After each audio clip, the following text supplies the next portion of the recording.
Comment acheter votre carte SIM en Thaïlande durant votre séjour sans vous ruiner? Salut à tous, j'espère que vous allez bien. Moi ça va mieux que vous, de mieux en mieux.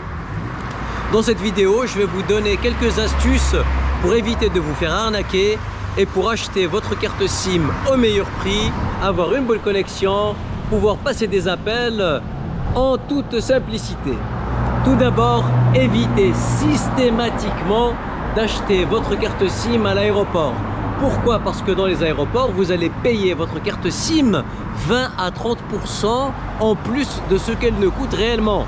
Alors que c'est vraiment du gâchis. Il vaut mieux attendre 15-20 minutes, vous rendre au centre-ville avant voilà, d'acheter votre carte SIM tout simplement. C'est exactement la même carte SIM et ils vont vous la faire payer plus cher. C'est pareil pour le taux de change. Le taux de change n'est pas du tout avantageux dans les aéroports, alors que dès que vous allez au centre-ville, vous retrouvez un taux de change tout à fait normal. Voilà. Ensuite, une fois que vous arrivez au centre-ville, votre carte SIM, vous pouvez l'acheter dans des magasins spécialement dédiés à cela.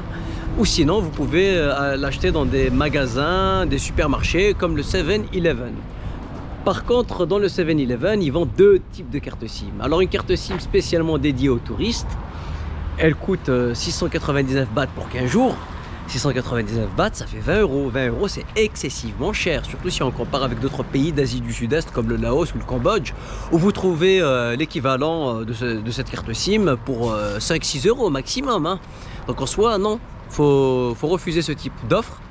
Vous prenez la carte SIM True H ou bien AIS. Elle est dédiée aux ressortissants thaï ou bien on va dire aux résidents, même s'ils sont étrangers et qu'ils ont une carte de séjour ici ou un visa permanent. Faut juste insister un petit peu. Moi la première fois ils ont refusé de me vendre cette carte SIM, mais en insistant un petit peu, je l'ai prise, j'ai changé de 7-Eleven et c'est passé crème. Voilà, bien sûr ils vont vous demander votre passeport, vous payez 199 bahts au lieu de 699, ça veut dire 3 fois moins. Au lieu de payer 20 euros pour la même prestation, ben vous allez payer 6,50 euros et vous avez exactement la même connexion internet, vous avez exactement les mêmes services. Voilà, donc sortez des sentiers battus, n'allez pas directement vers le premier commerçant qui vous propose quelque chose. Et c'est souvent quand on vous racole et qu'on veut vous vendre quelque chose, c'est qu'il y a anguille sous roche. Et surtout les cartes SIM à destination des touristes. Moi dès que j'ai vu touriste, je me suis dit ah, il y a une arnaque, c'est pas possible.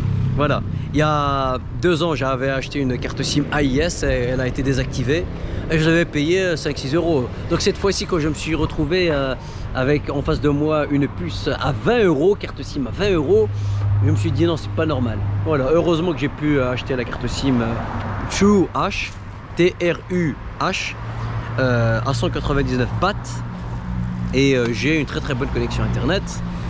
En tout cas, merci pour votre attention, n'hésitez pas à liker, partager, commenter. Si vous avez des questions, je répondrai avec le plus grand des plaisirs. Soyez juste respectueux, prenez soin de vous et à bientôt. Ciao!